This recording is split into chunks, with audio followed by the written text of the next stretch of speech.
അയ്യോ അത് I am sorry, ഞാൻ ഹിന്ദുവാണെന്ന് വിചാരിച്ചു.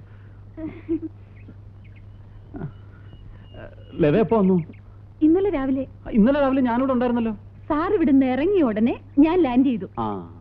എനിക്കിവിടെ ഒരു ജോലി ശരിയായിട്ടുണ്ട്. കുറച്ചു ദിവസത്തേക്ക് നിങ്ങളെ ശല്യപ്പെടുത്താൻ വേണ്ടി ഞാനിവിടെ താമസിക്കാൻ പോവാ. ശല്യോ? ലത ഇവിടെ ഉള്ളത് ഇന്ദുവിനൊരു കൂട്ടല്ലേ. പക്ഷെ ഇനിയെങ്കിലും എന്റെ ശ്രീമതിയുടെ നൈറ്റ് എടുത്തിട്ടേക്കരുത്. ഇപ്പൊ ഇത്രയല്ലേ ഉണ്ടായുള്ളൂ. അതെ, എവിടെ എന്റെ ശ്രീമതി? അകത്തുണ്ട്. ഇന്നലെ സാറിനെ കാണാത്തോണ്ട് മോഹം എല്ലാം കൂടെ വലിച്ചിറക്കി കെട്ടിയിരിക്കുക. എന്റെ പൊന്നിലതെ, കുറച്ചു നേരത്തേക്ക് ചെവി രണ്ടൊന്ന് പൊത്തിപ്പിടിച്ചോ. ഞാൻ എന്റെ ശ്രീമതിയുടെ അടുത്ത് കാര്യമായിട്ടൊന്ന് കുമ്പസരിക്കാൻ പോവാ.